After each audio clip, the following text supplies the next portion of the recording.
Hello everyone! Today's video will be about the evidence for the existence of Jesus Christ and his crucifixion outside the Bible. Because there are many atheists, well, not really many, but there are atheists and Muslims who believe that Christ did not exist. Well, not Muslims, they believe that he existed, but they do not believe that he was crucified, and they claim that the Bible has been corrupted, and therefore we cannot believe the crucifixion in the Bible.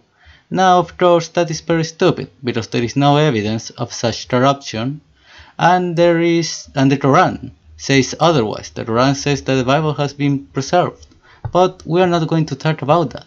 We are going to talk about the evidence that there is of Jesus Christ and his crucifixion outside the Bible. Okay, so we won't touch that book. Let's go. Josephus, in 93 to 94, he wrote, "Now there was about this time Jesus, a wise man, if it be lawful to call him a man, for he was a doer of wonderful works, a teacher of such men, as received the truth with pleasure. He drew over to him both many of the Jews and many of the Gentiles." And Pilate, at the suggestion of the principal men among us, had condemned him to the cross. Those that loved him at the first did not forsake him, for he appeared to them alive again the third day, as the divine prophets have had foretold this and 10,000 other wonderful things concerning him, and the tribe of Christians, so named from him, are not extant to this day. So what? They condemned him to the cross, and he appeared to them alive again. That is the statement of Josephus, this Jewish historian. But there is much more. Tacitus, a Roman historian, writing in 116, he wrote, "Nero fastened the guilt and inflicted the most explicit tortures on a class hated for their abominations, called Christians by the populace. Christos, from whom the name had its origin, suffered the extreme penalty during the reign of Tiberius at the hands of one of our procurators, Pontius Pilatus." Yes, he was killed and he was crucified. That is what Cornelius Tacitus, this pagan, wrote about Jesus.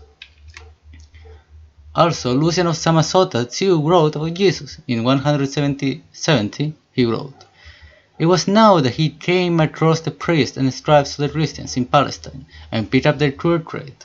I can tell you, he pretty soon convinced them of his superiority. Prophet, elder, ruler of the synagogue, he was everything at once. Expounded their books, commented on them, wrote books himself, and they took him for a god, accepted his laws, and declared him their president, their Messiah. The Christians, you know, worship a man to this day, and was crucified on that account." That is what Lucian of Samosata wrote in the death of the pilgrim. Maravar Serapion, shortly after 73, he wrote the following: "What advantage did the Athenians obtain by putting Socrates to death? Famine and plague came upon them, as judgment for their crime. What advantage did the people of Samos for voting Pythagoras? In one moment their country was covered with sand. What advantage did the Jews gain from executing their wise king? It was just after that their kingdom was abolished, the destruction of the temple of Jerusalem in 70 after Christ. God rightly avenged this man." That is what Maravar Serapion wrote to his grandson. So yes, he too says that Jesus Christ was executed and died on the cross.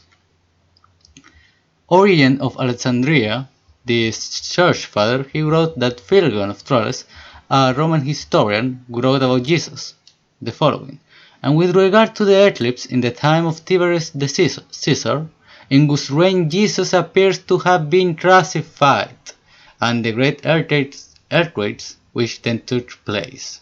That is also wrote about in the Bible, the eclipse and the earthquakes. Pliny the Younger, he wrote the following: "The Christians were in the habit of meeting on a certain fixed day before it was light, when they sang in alternate verses a hymn to Christ as to a God, and bound themselves by solemn oath not to any wicked deeds, but never to commit any fraud, theft, or adultery, never to falsify their word, nor deny a trust when they should be called upon to deliver it. This pagan too agrees that the Christians worship Christ as a God. No evidence of Muslim Christians, very interesting. Almost as if they do not exist. Aulus Cornelius Celsus wrote, Jesus had come from a village in Judea, and was the son of a pure Jewish, who gained her living by the work of her own hands. His mother had been tortured out of doors by her husband, who was a carpenter by trade, on being convicted of adultery with a soldier named Pantera. Being thus driven away by her husband and wandering about in disgrace, she gave birth to Jesus, a bastard. Jesus, on account of his poverty, was hired out to go to Egypt, where there he acquired certain magical powers which Egyptians pride themselves on possessing. He returned home, highly elated at possessing these powers, and on the strength of them he gave himself out to be a god. Say what? A god. And this source is very interesting, because he truly hated the Christians. He is not writing for them, it's not a fabrication, he's mocking them. He's calling Jesus a bastard. But even he admits that Jesus made miracles, and is more, that he proclaimed to be God.